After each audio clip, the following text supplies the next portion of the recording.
Oh, there she is. There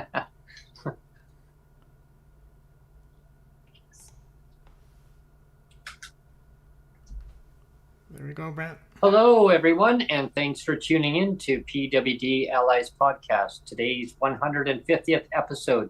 Please subscribe, like, and share the content that you have been viewing or you want to hear. Share it around. Share it to your family, friends, your neighbors, you name it, and stay up to date on lived experience stories and special guests that we have on the show. It's always great to have different guests that join us from time to time that share their lived experience stories or their family members, etc. I love to hear what goes on in the disability community because there's just so much to share and talk about. And today, 150th episode, Neil. This is awesome. And wow, we've reached that mark of almost just over 150th episode. I mean, that's quite a bit, eh? In just under 2 years. I mean, take a bow. That's a lot of shows. That's a lot of shows. Yeah, and I mean, we said before. I mean, every show that we put out. I mean, we make a joke that we're just kind of, flying by the seat of our pants, but it's a lot. It's a lot more than that. I mean, we put a lot of effort into every show. I mean, for sure, I do a lot of post-production stuff, and every episode does take a lot of work. Lot of time, lot of money to invest to make it possible. Computer upgrades and software licenses and the whole bit. So yeah. It definitely takes a lot of work and a lot of money to keep things going for the show. And like I've mentioned before in the previous podcasts, and there's no obligation. I don't want to put any pressure on anybody. But if you really like the content that you're viewing and you're listening to on the podcast version of the show, and you're able to help out, definitely, if that's what you feel that you'd like to do and you didn't really know how do I help them out if I wanted to, definitely reach out to our email addresses. Neil has them posted on the site there. Or if Neil wants to read it out, that's fine too. But I mean, we also have them at the end of every episode. We have them listed there. But yours is what is it? Brent.Weatherman? Is it Brent? No, it's weatherman.langley. Oh, sorry. Yeah. Weatherman.langley@gmail.com, and mine is Neil JM, so NEILJM.NM@gmail.com. Yeah, the reason why I say Langley, weatherman.langley@gmail.com is because Langley is where we moved from, and it's always home to me. And that's kind of where it all started from. Advocacy started from there, and it progressed all the way to Victoria, BC, the capital region of BC. And it's nice to continue the journey for advocacy. And there's so many different topics of advocacy that I focus on. My number one advocacy is making sure that people with disabilities have proper financial support. And that is always a given, because nobody should be living, Neil, in abject poverty or way below the poverty level. I mean, when people say way below the poverty, well, isn't there supposed to be a guideline?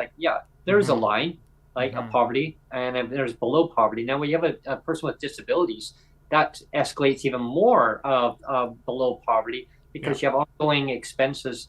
Does that mean that e-readers for people who are visually impaired, or sight impaired or blind. Braille. You have a service dog. I mean, you've got the pet food. I mean, magnifying glasses for people who are visually impaired or sight impaired, or and I mean the list goes on. Like, I mean, and that's just for a person with disabilities in like for sight impairments. Yeah, I mean, and they always talk about the crip tax, but I mean, it really is like, a disability does cost a lot more money than just if you're able-bodied. It just does. One thing I wanted to just briefly touch on before we get going here. I mean, I hope people watched our 22 favorite episodes. We just put that out just the other day at another podcast, and we kind of highlighted 22 favorites. But you know what? I went back and I looked again at the list. I kept pouring over the list to make the 22, and I mean, it was so hard to narrow it down. Like I thought, well, there's no way. Originally the cutoff was going to be 15 episodes.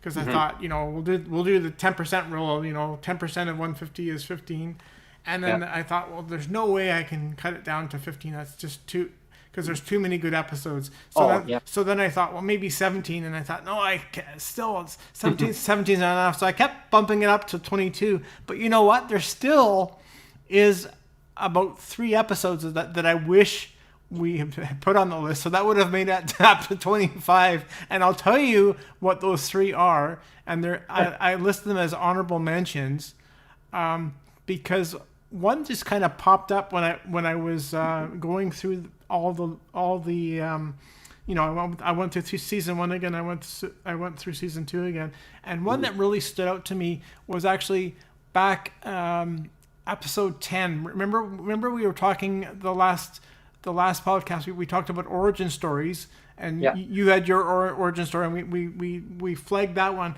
But actually, episode 10 is kind of your first origin story, where we talk about, or you talked about, the Twitter Spaces in depth, and kind of what went wrong, and why you left, why you ended up leaving Twitter Spaces, and why we relaunched onto here. So actually episode 10 is kind of another origin story. It's kind of the prequel origin story. And I kind of regret that we didn't include that one, because I mean, it's a bit of a downer episode, to be honest, like because it wasn't one that was like, it was a pretty, you had a heavy message, right? It was because we were talking about basically harassment. You were being harassed, and you basically got turfed off your own show, and so it was a kind of heavy message, and it was one that you had to say, you had to get it out there. But having said all that, I think it still is an important message, because it does talk about the whole origin of why you wanted to start the Twitter Spaces at the very beginning anyway, and then kind of what all happened with that, and how we moved everything over here. So if anybody's interested, go back and check season 1, episode 10. That is actually so you actually have 2 origin story episodes in season 1. You have the episode 10, and what was the other one? It was I'm trying to remember now. It was 39, I think. Was it 39? I believe so. I'm just going off the top of my memory, but I think. Oh yeah. I think it was 39. Mine was 33, and I remember that. And I think yours was 39 for season 1. But yeah, this episode 10 is another origin story, and it was basically how the Twitter Spaces came to be, and then how we moved everything over onto YouTube. So that's a really good one to look into for anybody that wants to go back and view that one. They should. The other one that I regret that we didn't put on was a really important VIP person. It was actually from Dan. He recommended that Dan Trace. He recommended this guest, and it was Mike Schreiner. Oh yes, it was MPP Mike Schreiner from Ontario, Guelph, Ontario. He's the Green MPP there, and that's a pretty significant get there too. So we probably should have put him on the list, and so again, another honorable mention that probably should have made the list.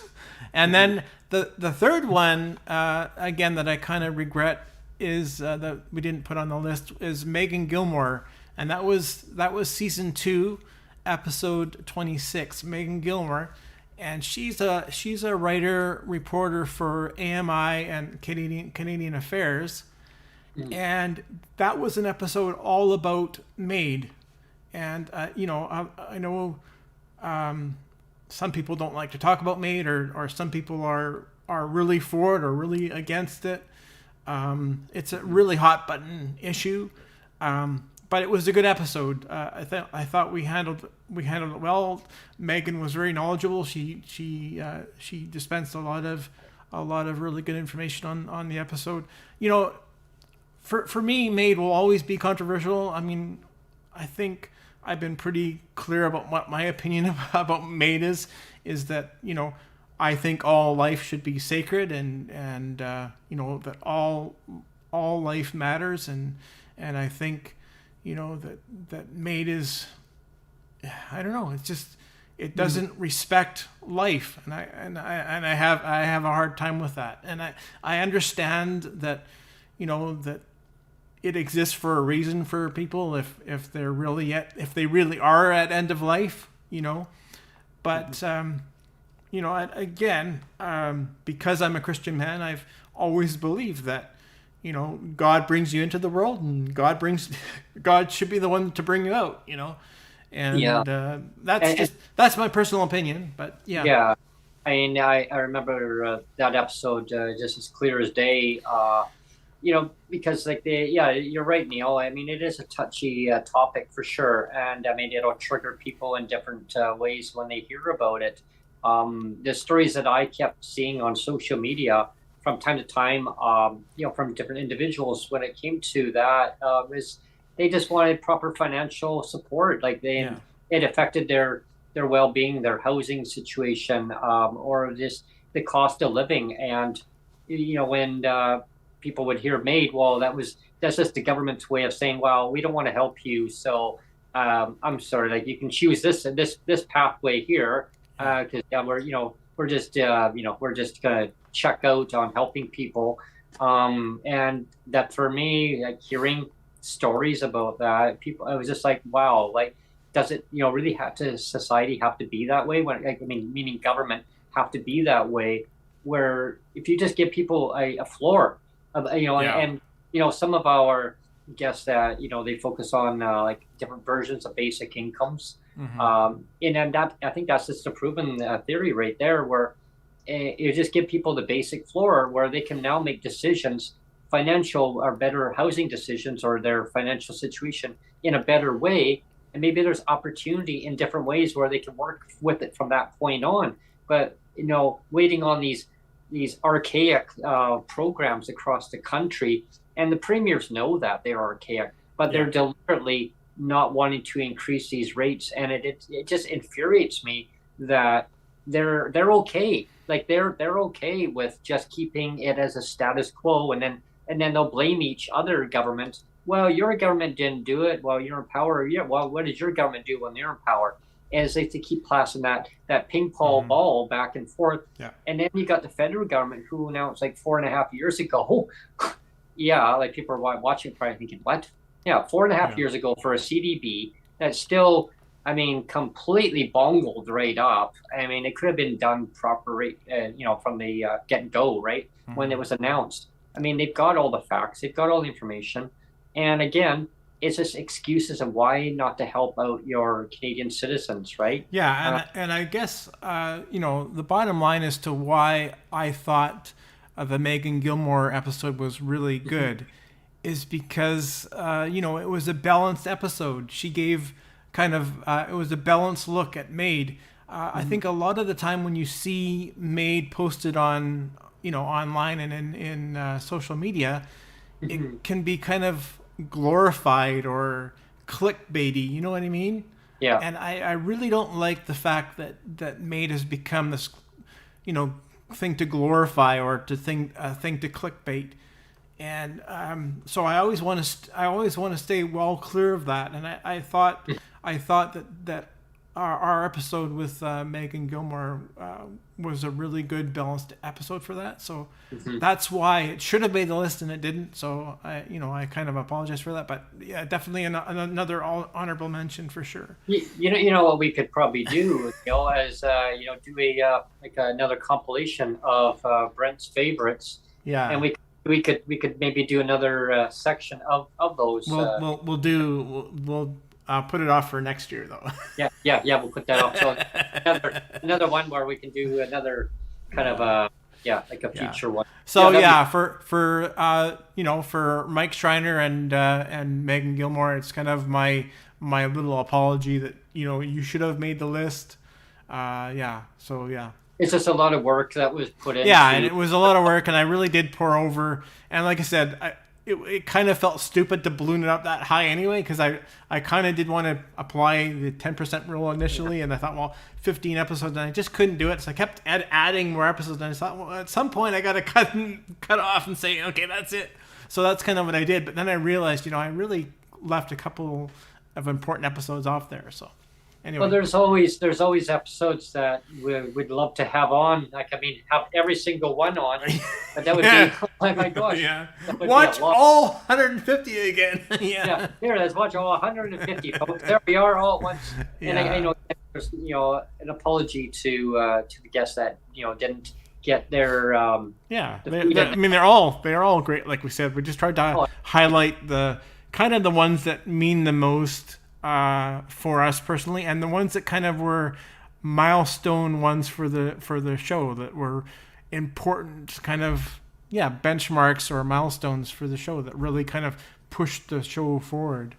And as we're going along with the show, it's really progressed a lot from way back in the Twitter space era to where it is now. I'm really honored, to have so many different guests coming on that, they basically come on to a safe spot where they feel comfortable and they can just say how it is, and not be interrupted, should we say? And not saying that they were always interrupted, but like nobody talking over them, and they could just come on and when the show ends when the guest leaves. And that's it. Like it's then the show's over. On Twitter Space, the show at times it was supposed to end, but then it continued, right? And I think some of the guests, when I had some feedback from some guests saying, "Well, I thought the show was supposed to end." Well, the number one problem with the show, the kind of the Achilles heel, was that. You would have the show, and then it would just roll over into an open mic almost every show, and that was kind of a big no-no, right? It should have been just having a show night and a guest, and then it be done, and then maybe on alternate nights or one or two times a week have the open mic, and have that only be the open mic with no guest. And you should, if you had done that, if you had done even just that one thing, that may have prevented a lot of issues. But it's growing pains. It's one of those things, lessons learned, right? Yeah, lessons learned, growing pains, and I've had a couple people in the last couple months, had said, "Well, have you ever thought about?" I watched the show quite a bit. They missed a couple episodes here and there. But they said, "Well, I've watched it. Have you ever thought about bringing back the open mic?" And I said, "Well, we did. We did try. Right now, it's shall we say, it's on the shelf. It's parked. It's parked right now, right? And because the reason why it's parked is because there was a lot of interest, and that's why we had relaunched it on here. And then when we relaunched it, nobody wanted to show interest. Nobody showed up. Yeah. Like everybody's so gung ho. They're like, "Please bring it back, please." Bring it back. So we did. Yeah. And then nobody showed up, and we gave it like maybe 3 tries, right? We gave 3 tries to it, and every single try almost nobody showed up for it. So it's like, well, you said you wanted it, but obviously not. So then we killed it off again. Yeah. And some of the new followers or people listening in on the podcast, you're wondering what open mic was. Maybe you're not familiar. Open mic was a series that I had going for quite some time on Twitter Space, in between guests. And as you mentioned, Neil, it would combine after the guest was on. It would kind of flow right into open mic. There was times where there was separate episodes with open mic. Now I had at one time I had 57 people who came into open mic, and they're all over talking. Yeah, everybody wants the soapbox, right? And that's basically what open mic was. Is you turn the mic over to just whoever had joined the chat. You'd say, okay, now so-and-so can talk. But, everybody wanted to be on the soapbox, right? So everybody's over talking each other. And, sometimes it was a big mess. Yeah. Yeah. And I understand people really were anxious because they want to, talk and get their, message out, what they wanted to say. And that's why we decided, fast forward into the format that we have now. We tried the open mics that way where just maybe a small group of people. And it's just for now it hasn't been the popularity that we thought maybe it would be. I'm saying that maybe we could review that. I mean, if people want feedback, send us a message, let us know. Would you be open? Open for an open mic. Open mic, a small session.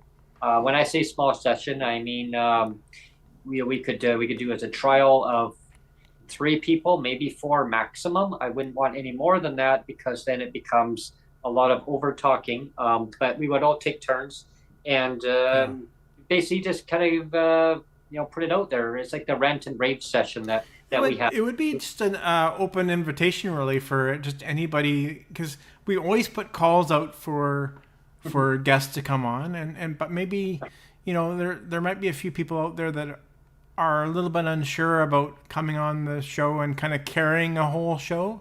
And if you just kind of wanted to get your feet wet to kind of see what it's like, maybe an open mic would be an opportunity. So, it's something that we could consider again, but it's just one of those things, like we said, for now it's kind of parked on the shelf, and we'll see if we will revive it. So it's up to everybody if they really want it to come back. You have to let us know in emails or in the tweets. Yeah, send me a Twitter message. I do check them. I don't check my messages every single day on Twitter. Maybe maybe once a day. I'll go through my notifications and I'll check them out. And if you feel more comfortable, just send me a direct message on Twitter if you want to be more private, and we will review it and we'll see what the popular demand is for it. If there's enough popular demand, then we can kind of review it and look at it and see if that's going to be something that we would want to explore. And maybe the other thing that we should say too is when you had the open mics on Twitter, of course that was kind of live at the time, right? And I think if we were going to bring back the open mics again, we might do the first few at least. We might do them almost as a pre-record, just in case, somebody said something a bit off color or inappropriate. It might be something that we would want to edit down, and maybe we wouldn't even want to release it. So I think if we ever did release it again, the open mic thing, I think it would be in our best interest to kind of keep it an optional thing of doing a pre-record, and if somebody was on the show and they had something really good to say, we could highlight that, and if somebody kind of was being inappropriate, we could just kind of cut that part out and post only the good parts of the conversation. Yeah. And that's when I had open mic on Twitter Space. A lot of the times I wouldn't be recorded. It would be not a recorded session, because I felt that it'd be more of a private session for people to come to and talk about issues that are maybe bothering them. is it government, just neglecting their lives, or is it their neighbor is, blasting out a lot of, heavy duty laundry detergent it's really irritating your nasal, your allergies, affecting your allergic reaction, whatever it may be, or your neighbor's dog is barking and it's keeping you awake at night. You know what, Brent, this is a good segue actually, because what you're mentioning here is actually the open mics would actually be a good perk or feature for like a membership idea where because I don't know if I think I've kind of told you, and maybe a lot of our listeners don't realize, but we are very, very close to hitting our first kind of tier level in YouTube. We're only it's under 7. It sounds like a lot, but it's not really. We're under it's less than 70 view hours away, because you have to hit the mark of 3,000 view hours in a what is it in a year to get to the first tier, and we're like between 50 and 70 hours away. So if we get if we get 50 more hours watch hours in the year, we'll have triggered that first tier, and that will open up the tier for memberships. And also things like called super likes, where people can just more easily donate. If they want to donate, they can just click a button on the YouTube channel and say, I want to donate, click. And we can do live streams for that.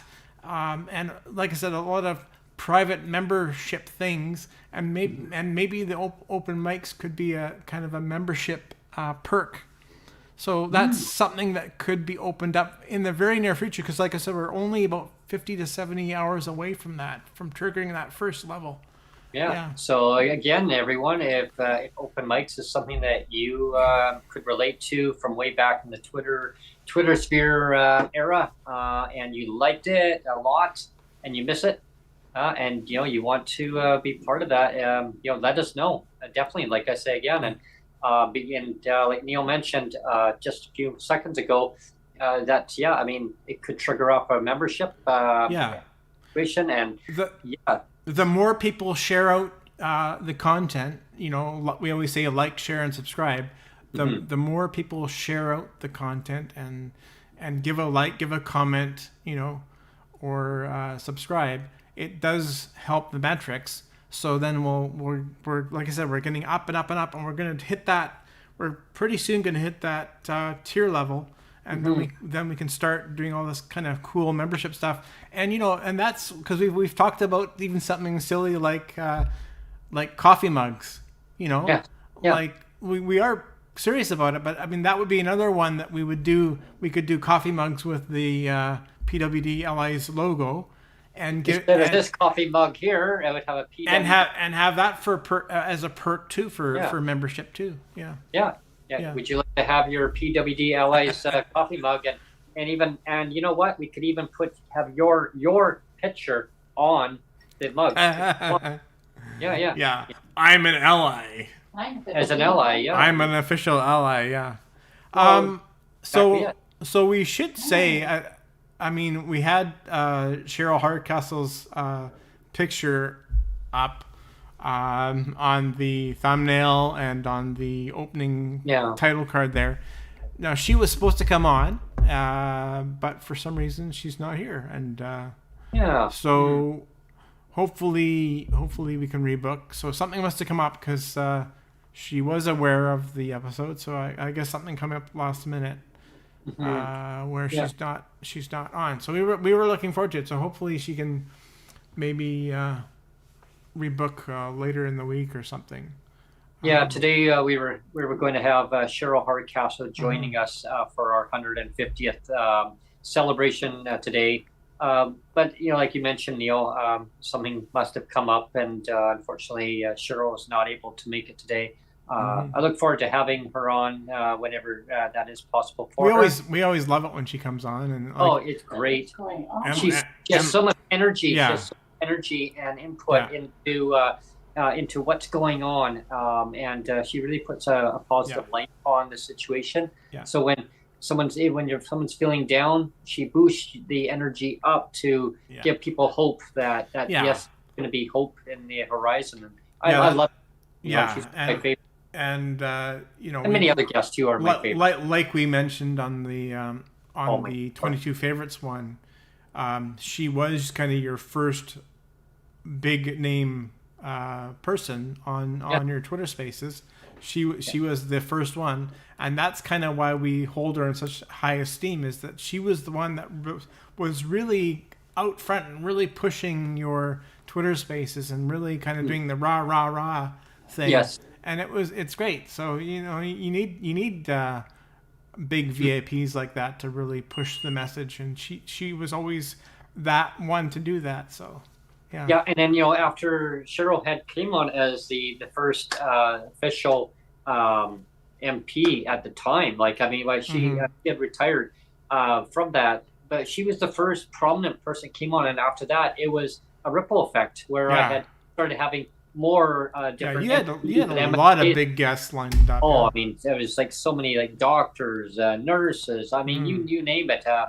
And again, anyone who is out there watching this, if you if you're a professional, a health professional, definitely reach out to us, or anyone wants to come on. If you're a doctor or I don't know. I mean, there's so many other big name people out there. Yes. We always throw around names like Carla Qualtrough. I mean, she would be great to get on. I would love to get her on to tell her side. And I don't know if she has to. I don't know if there's a what do you call it?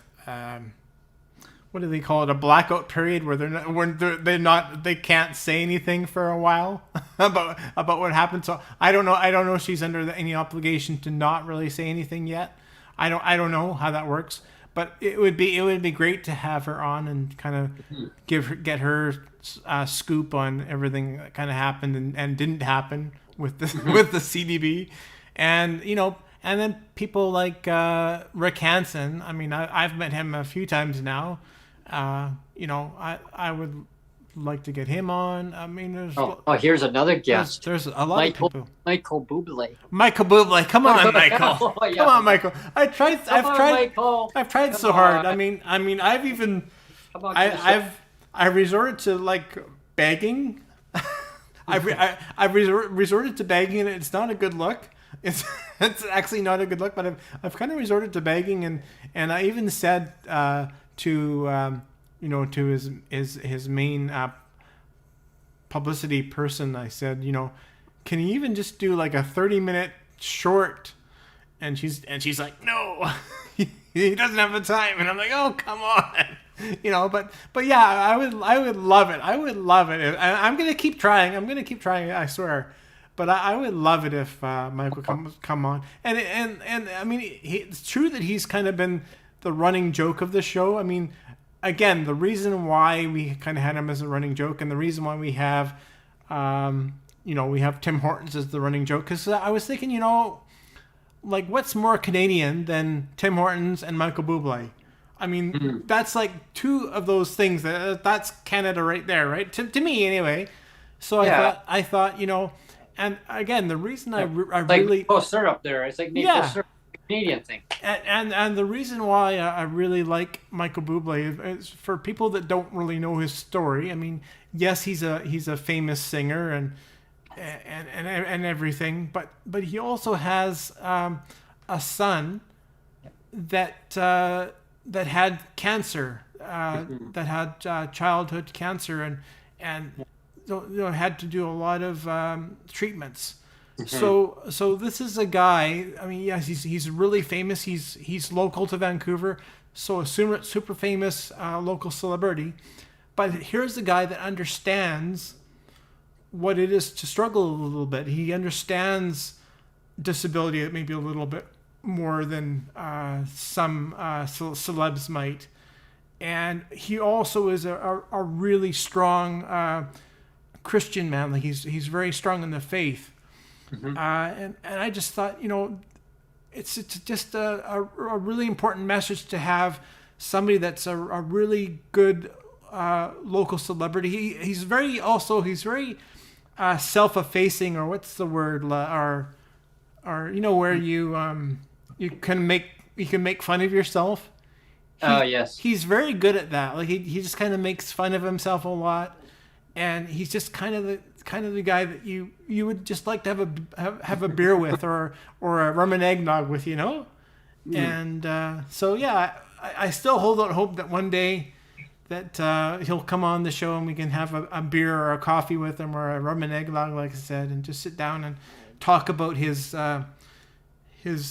experience with his one son with cancer and all that, and his we can talk about his faith and how that's important to him. Because I think a lot of people, when they interview him, will talk about his fame and his singing career and stuff. But that's not what I really want to talk to him about. I want to talk to him about his family life and kind of what a struggle that was with having a child that was sick with cancer. And I want to hear about the struggle that he had as a Christian man, about facing the, how precarious life can be, sometimes when you're facing the realities of a sick child, that kind of thing. So that's kind of what I wanted to focus on. And that's exactly the realities, what people go through in a day-to-day situations in their life. Things can change so quick, so quick, and just snap of the fingers. 1 minute, person is perfectly fine. They could be walking down across the crosswalk and they could get hit by a car, or that's just probably a pretty harsh example, but it can change a person's life into so quickly. They could be waiting at a bus stop, somebody veers off for some reason, sideswipes somebody, and they could be innocently sitting at a bus stop waiting for a bus, and boom, next thing you know it, they're in hospital and they wake up and you're a paraplegic now. Or like, there's so many different examples. That happened to one of my neighbors when I was a kid. Poor young guy there. He was playing hockey, and a little accident happened on the rink. He woke up 4 days later, apparently, and he didn't know where he was, what was going on. But he had to learn to he went through GF Strong and to learn, how to walk again, how to try to navigate things through. And it was a long process. I think he told me it was like many months that he was in there for. Just had to reteach himself a lot of things that he had his new life, right, going forward. Like how things can change. So of a person who doesn't have a disability, we teach them, right? But they can be allies because they stand by people with disabilities and learning from us and learning, or vice versa. Like it could be the other way around. And that's you actually mentioned a pretty important distinction there, Brent, because there is the disabilities you get from birth, and like mine is cerebral palsy, so that's a disability that I got right from birth, right from day one. And I know your sight impairment or your blindness was one that you got basically from day one, as well. But there are those day one disabilities that you get right from birth, and then there's those acquired disabilities where Rick Hansen is one where he was going on a fishing trip. I think it was, the story is, he was going on a fishing trip and they were all in the back of the pickup truck and they got in an accident, and then Rick Hansen basically I think he got thrown from the truck and broke his back. But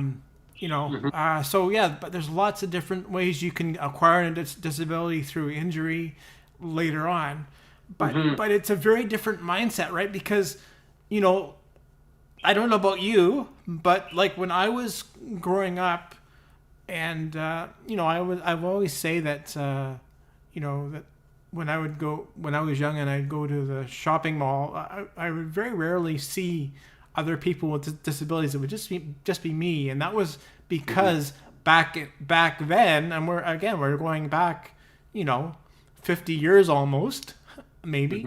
A lot of people with disabilities were locked away, or hidden away, right? And I didn't know that. I mean, I was too young to realize that. But I would get people saying like, "Oh, I feel so sorry for you. Like, doesn't that suck that you had to have a disability?" And my response would be, "Well, I don't know any different. Like, because I mean that's what I was born with. So if you never have legs that work, like I've never had legs that work, so I don't know what I'm missing. You know what I mean?" One thing too that like, I'm glad that you explained it. It's kind of like a segue into like almost a parallel of some of the things that you mentioned that I didn't really know anything different, and that's a good takeaway because for me, like growing up, like I don't know anything different. Like someone say, "Well, wouldn't you love to just get to go and drive, Brent?"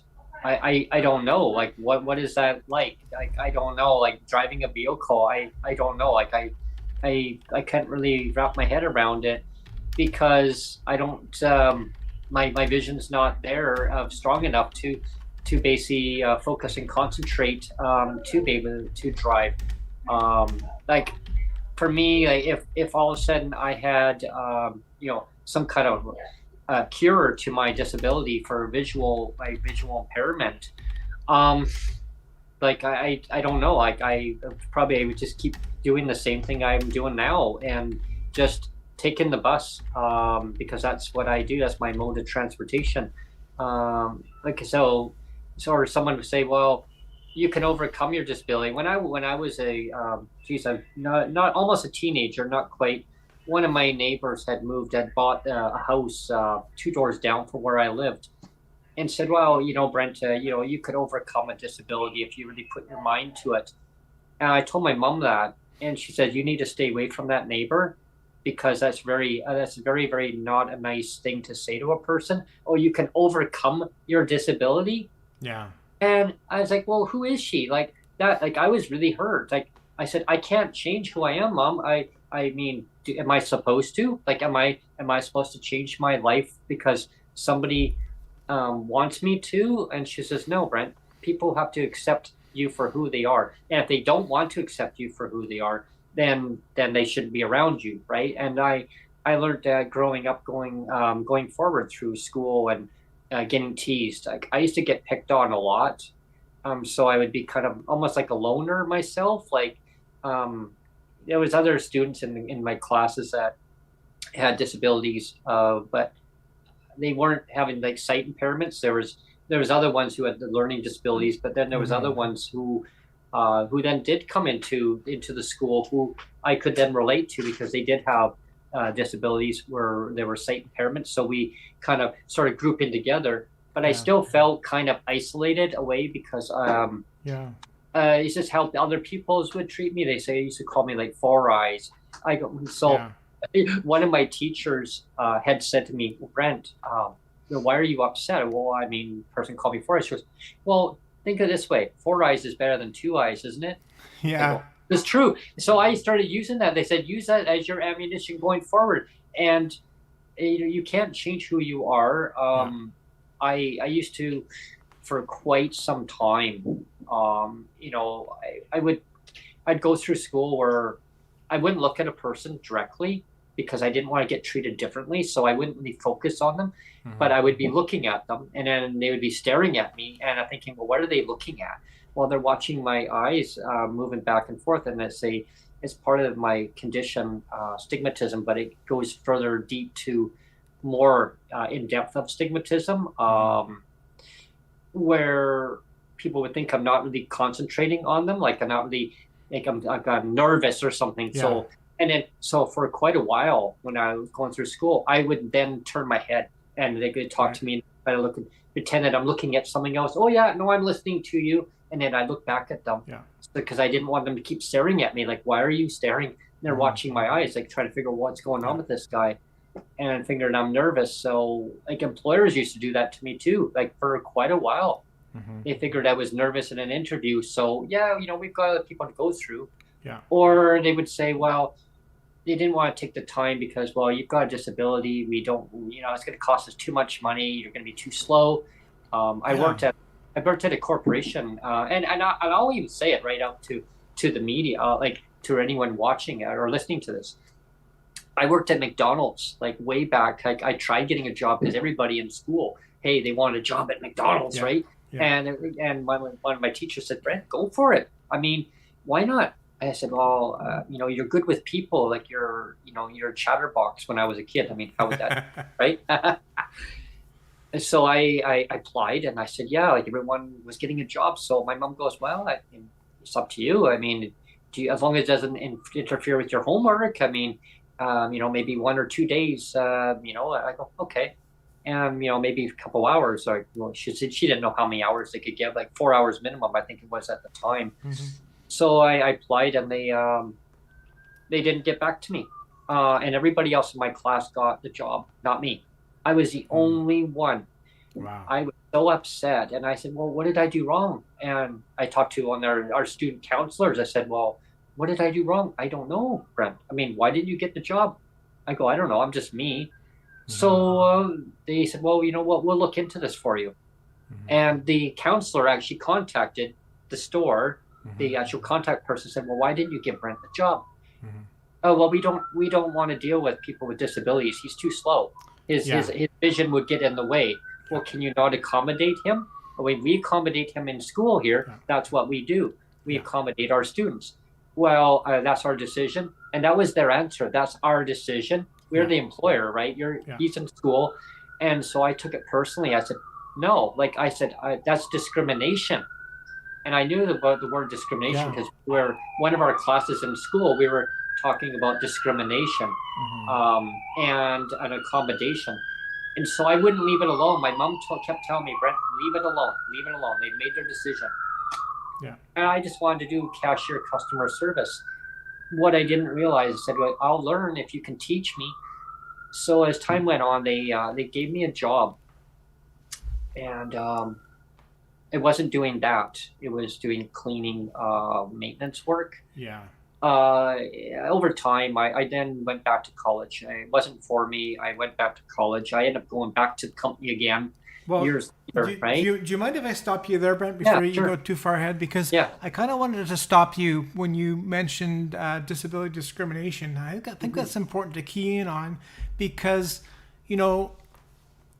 there are things like our human rights tribunals and the what's the other one? There our office for BC Office for Human Rights Commission here, and and there are those supposed things out there that are supposed to help with things like that, right? But I think what I've discovered is when they talk about disability discrimination, a lot of those things, so-called cases that you hear that the BC Human Rights will take on are things like, Billy can't get access to the playground, so build him a ramp to get access to the playground. And they're all excited that they got that done and fine. But that's such a limited scope, right? It's like, well, discrimination is only limited to if you can't get access to a playground, so let's build a ramp. Or if you can't get access to a store, let's build another ramp. Or if you can't get access to the 10th floor of a building, make sure you install an elevator. I mean, that's the extent almost of the disability discrimination. They don't really handle. They don't want to handle discrimination cases about jobs or about, like I've always said, the clawback of my pension, like of a protected pension. They don't want to touch. They say, well, that's not discrimination, Neil. They just like we only want to talk about discrimination if it has to do with a playground ramp.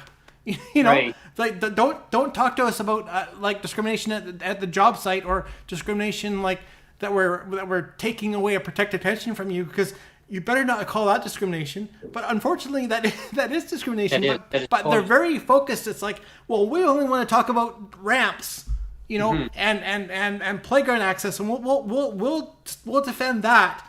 But we sure as hell aren't going to defend like a clawed back pension, or the fact that you're getting you're getting pushed aside for a job, or you're getting discriminated for a place to rent at because you're not making enough money. You know, that too. Those are like huge discriminations, and our BC Human Rights Tribunal goes, oh well, we're not going to touch it. Oh well, who cares? You know, well, that's exactly, it just pisses. That's exactly it, though. Yeah. You know, there's so many parts of discrimination that people with disabilities go through that the public, in general. I mean, I can't say that people in general, like a lot of public don't know what's going on, but there is a lot of people in the public eye that don't have disabilities that don't know what goes on. Yeah. I mean, when I was talking about previous employment, like it was a lot of discrimination, or they say, fine, just give them the job. Just you know what? Because I complained to their head office. Well, it wasn't me. It was not at first. It was my school, my mom, and then I actually went to a meeting and they gave it to me, and then I got jumped. Like the company did not want me there. It was like I could just tell, like it was like I was more of a burden at first. It was so they got the employees to go after you, kind of thing. And I was jumped. I was traumatized for many years, and I never talked about it. My mom knew what was going on, and I was scared every time I would watch behind my back, everywhere I'd go, thinking that someone was following me. I mean, it was on my birthday. And I had just got my paycheck, and the store cashed it. The store cashed my paycheck. Now, that's a break in the law, right? The store's not supposed to cash your paycheck. Yeah. Here, we'll give you the money, the value of your paycheck, and because I didn't have time to go to the bank, and they said, "Well, it's your birthday, so go and treat yourself." Because I did a split shift that day. I had gone to it, and then I had gone to my other part-time job for 4 hours, and then I had gone back there in the evening. So in the meantime, they cashed my check in the morning. So I went, and the first thing I did was, I'm going to go and buy a bunch of CDs. CDs, people are thinking, CDs, what are they? Well, like that's going back some years, right? But I had bought 8 of them, and they were on sale, I really wanted them. And so I played them at work that evening. I played them on their disk drive at work and in our employee room, right? So I listened to us, boom, boom, boom, boom, and I was just so excited. I'm thinking, yay! Like I got to hear my music, and I was on my break, and I remember leaving that night, and I was jumped on my way home. Somebody called my name. I didn't know who it was, and I was on my way to catch a bus to go home. I didn't make it home. I got home at like 3:00 in the morning. My mom was beyond frantic. She was phoning around everywhere. And meanwhile, I had to write out a witness statement. I'm running down the middle of a highway. Imagine that. And I mean, my perception, my balance was off, because it was already off anyways, but it was really off because now I'm freaked, right? So I'm running down the middle of the road, and a cop car comes behind me, like honk, honk, like, what are you doing?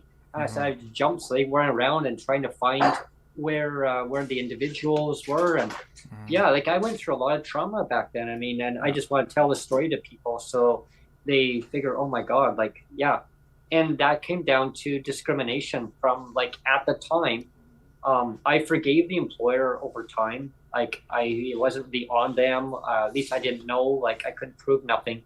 And I went back to college. I couldn't seem to find what I was looking for, educational assessments.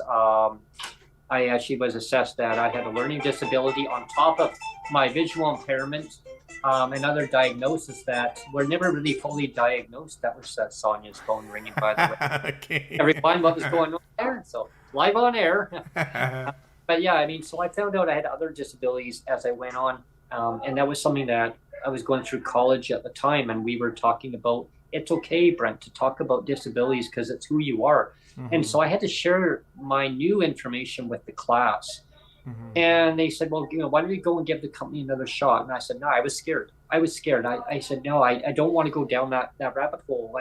So I tried again. And again, long story short, now that I've been picking on that big corporation, but I hurt myself physically. My vertebrae was compromised. I won't get into details, but to a point where my toes were numb all the way up to my neck, and I was getting severe headaches. I felt indication, but the next day, so now here I am. I basically can't do any repetitive work anymore. Mm-hmm. I can, if I try to, I like to do things because I like to keep busy. But I find even trying to move furniture, a little bit here and there, it's like a reminder of saying, hi, yeah. Remember me? Do you remember me? Yeah, I remember you. Yeah, I think that's really important to mention is because you and I both have held a number of jobs in the past. Oh, yeah. But the fact of the matter is like you always say, disabilities don't go away; they just get worse, right? They just progress and get worse. And definitely in my case, with my injury to my broken hip, yes, that's really put a wrench into things too for me. And I mean, I can't tell you how many times that I keep thinking about, I would love to get back to work and do something, but just being realistic, I realize, you know what? Yeah. My mobility is so impacted now that I really can't go very far from my house now.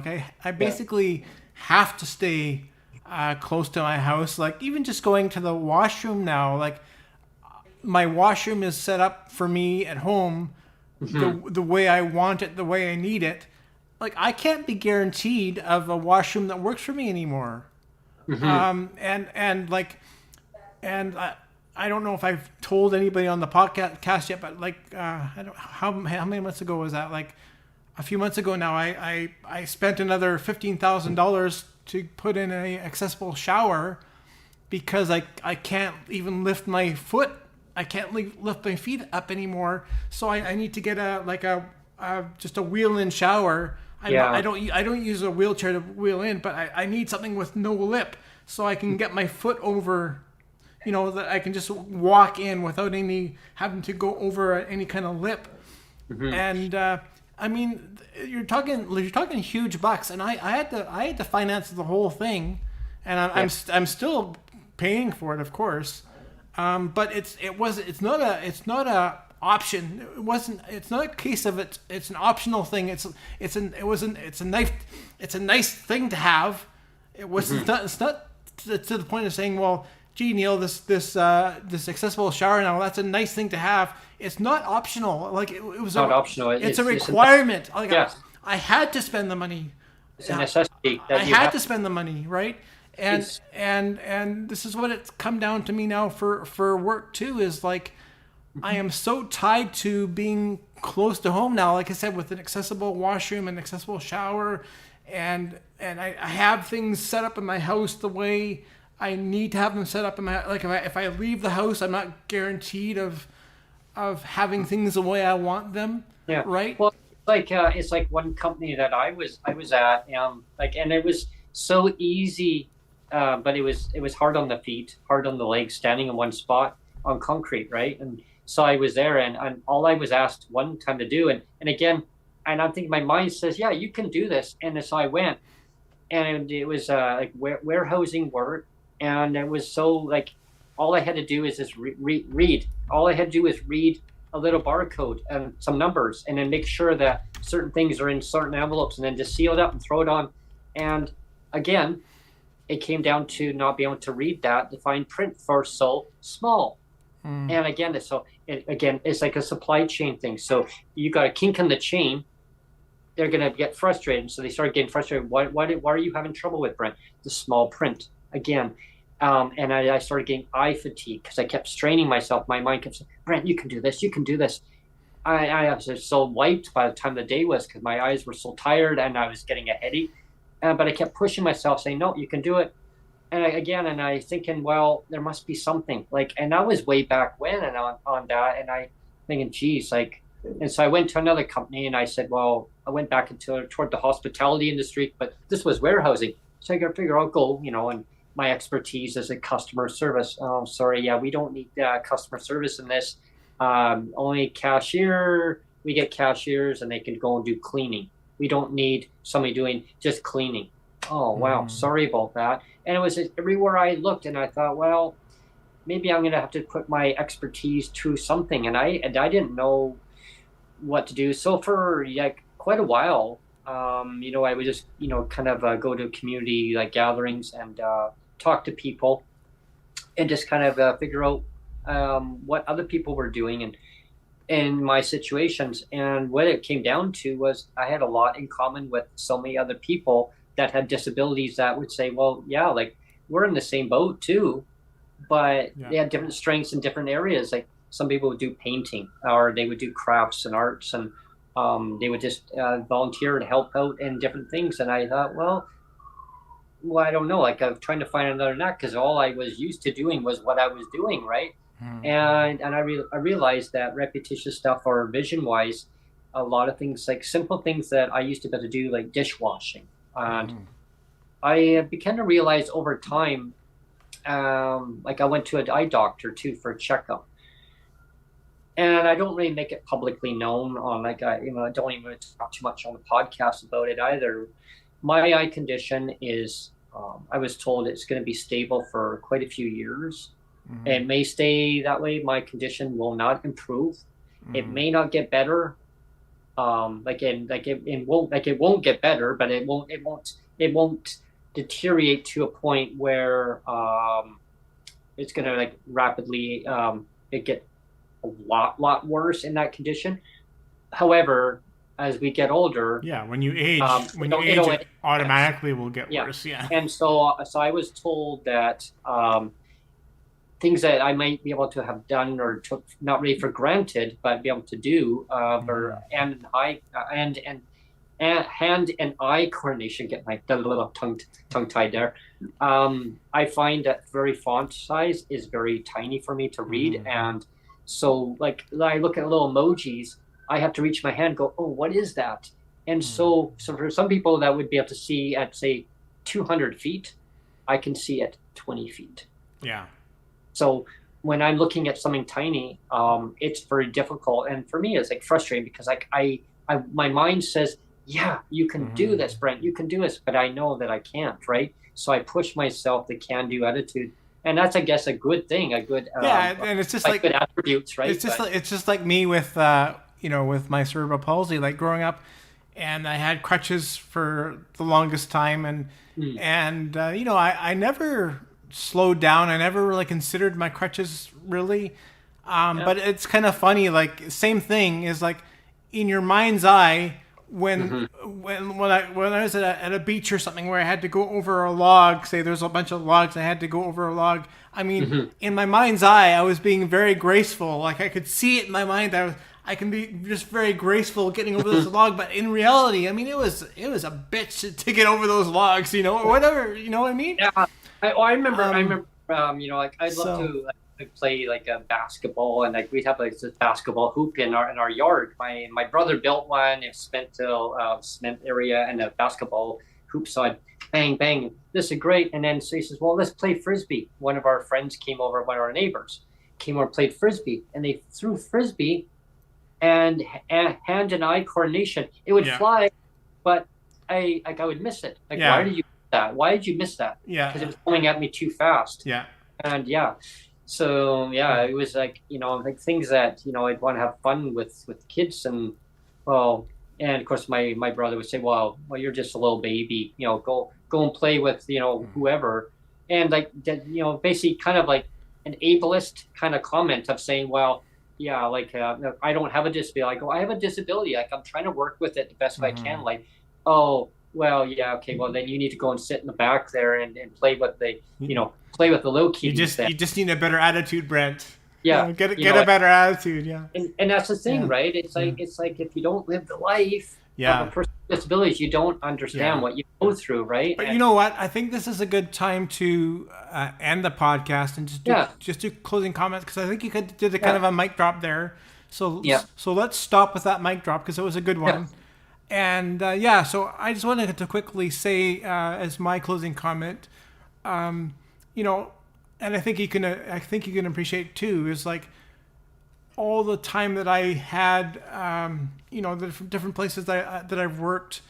You know, I've always felt the burden and the pressure to be kind of the one, you know, the what do you want to call it? The one disabled person, like even through elementary school and high school, and like I was the only disabled person in my whole school the whole way through. And then a lot of the time when I was at my job site, I would be the only one too. And so you always kind of felt that burden, like, okay, I have to be the one to show employers and everybody and teachers that I can do this, I can do this, I can do this. So you're always like striving to show that example. And I mean, it's a lot sometimes, right? I mean, I think people don't realize kind of what burden and pressure that is to always kind of be on all the time and say, yeah, this is me with a disability. And you kind of have to be that one, what do you want to call it? Like a bulletin board with a flashing light saying, I have a disability and here's how you can help me, kind of thing. You know, it's a lot. It's hard to kind of put that out all the time and be the one to educate people all the time. But that's kind of what we have to do all the time. We're always having to educate people. So, so that's my closing comment. Yeah. Yeah. Thanks for that, Neil. You know, that's a good, it's a good closing comment on that. I can echo that loud and clear. And you know, I just through life experiences going through like all the way from like kindergarten all the way through elementary, high school, through college, numerous college courses, and I want to thank all my instructors. You know, throughout the time, you know, through college, who had taught me a lot about just, it's okay, Brent, just you're who you are, and accept who you are. And if people don't accept you for who you are, that's on them, not on you. And that always stuck in my mind, and that it's okay. And I remember there was times that I was in one of my classes, and when I learned about different diagnoses that were put on me, and I already knew that in my own self, like there was different things that, you know, that I was going through, but it really wasn't really that way as on paper, like, and actually told to you directly by doctors. And that was before I even got onto disability. Like, so when my family doctor says like, yeah, okay, so what's new with you? And well, here you go, doc. Whoa, hang on. And he's like looking at this like, whoa, okay. Yeah, no, I recognize that doctor. Well, why did you go and see those doctors? Because I was told to by the college. Okay. And so he made calls. And he goes, okay, wow. Okay. I already knew that in you. Like, I knew that. But that's just who you are, Brent. Like, it's just on paper. Like, nothing changes. It's who you are. And I came from my family doctor. It's who you are, right? As a person, people accept that. And so this is part of my closing comment is, to anyone who has disabilities, you are who you are. You love yourself for who you are. People around you, I hope maybe they don't, maybe they do. They love you for who you are. Well, it's a choice, right? It's a choice from other people and from government to decide, like, do we love people with disabilities or don't we? You know. Yeah. And you know, it's all about acceptance of just accepting that person for who they are. You know, and I had one of my good friends who had passed away actually, and recently I just found out not that long ago that there was another person who I knew in my life had passed away. It's really sad due to the toxic drug overdose. Apparently, I didn't know that. I had lost contact with him for about 15 years now. I had lost contact with him. But I found out, I guess I don't know what happened, but unfortunately, he was a victim to that. So God rest your soul, Justin. I'm so sorry.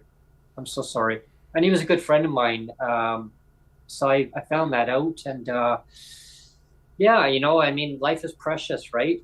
You take each day at a time because you just don't know anyone around you that might happen to. He wasn't a person with disabilities, just people know. He accepted me for who I am. He knew what I could do and what I couldn't do. And this is not against anybody who out there watching this going, well, was he pointing fingers at me? Or no, like this is just a general comment of just accept a person for who they are, be who they are, and just love everybody in your life. Like never take things for granted. After my mom and my mother passed away, I really put a perspective on my own life, personal life was, Brent, don't take things for granted, because never say, I wish I could have said goodbye, or I wish I could have spent more time with my mom or my mother. I spent a lot of quality time with both of them. I loved them both very dearly. I loved my mom, I shouldn't say more than my mother, but because I grew up with my mom, right? So, and I always thought it was my mom all the time until I was in my early teenage years that I found out that I was adopted. Oh, so that was the lady who kept calling all the time, and I would answer the phone. Hi, hello, Brent speaking. Can I help you? Hi, can I speak to your mother? No, who's this? Oh, this is your aunt. This mother number two. It was my mother, but she says, oh, it's your auntie. Oh, hi, auntie. Mom's on the... And yeah, so it was the quality time that I spent with both of them, I cherish all my life. So what I guess my ending comment here to end the podcast is cherish every moment in your life. Do not take for granted. Hold government accountable. If it's provincial, federal, if they're going to promise something, you hold them accountable. Make them actually do. They're representative. We are the people who represent these, the individuals who get into power. If for some reason they're kicking the can down the road, we'll find out why are you kicking the can down the road. Hold them accountable, and friends and family around you, just cherish those moments because life is too short, and yeah, just enjoy life. And you know what, Brent? We've spent now, this is 150 episodes of holding the government accountable, of sharing stories. Yes. And holding the government accountable. I think we've done that for the last 2 years. 150 episodes of holding people accountable for, these kind of oppressive policies. Of wake up. What are you doing? Yes. We always talk about accidentally on purpose. You're accidentally on purpose oppressing people with disabilities. You're keeping them down on purpose. Why? And stop doing that. Yeah. Yep. A message, to the government, it's not just the person with disabilities that you're affecting. You're affecting their families too. Yeah, exactly. Like families, their relatives. And so many times I've heard this is that people in the community around here, it's not even just the person, it's all around family, their allies, all around them.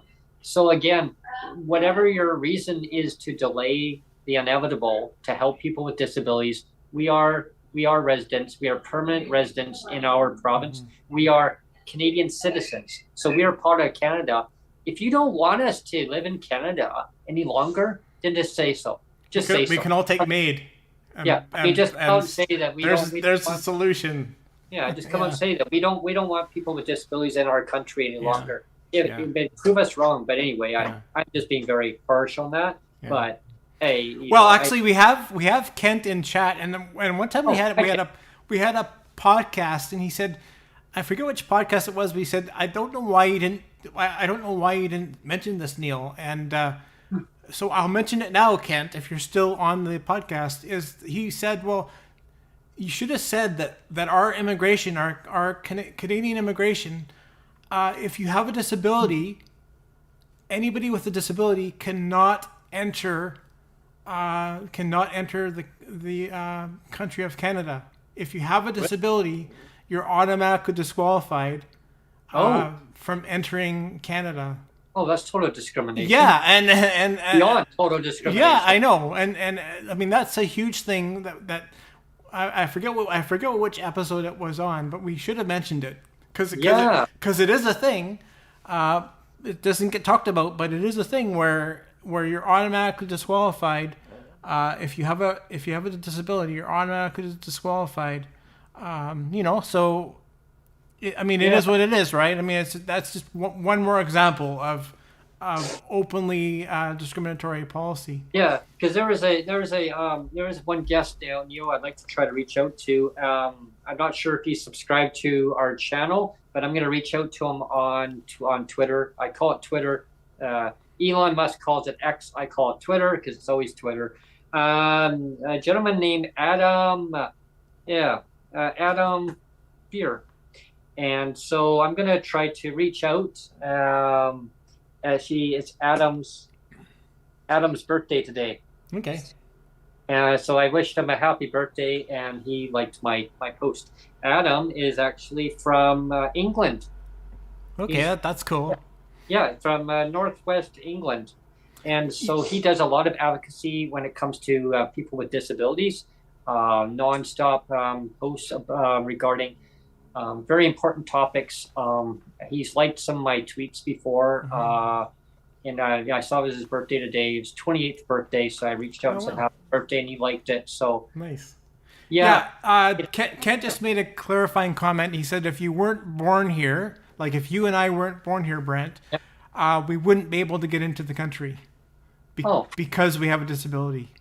Oh, wow. Yeah. So terrible. It's only because you and I were born here that we're allowed to stay here as Canadian citizens.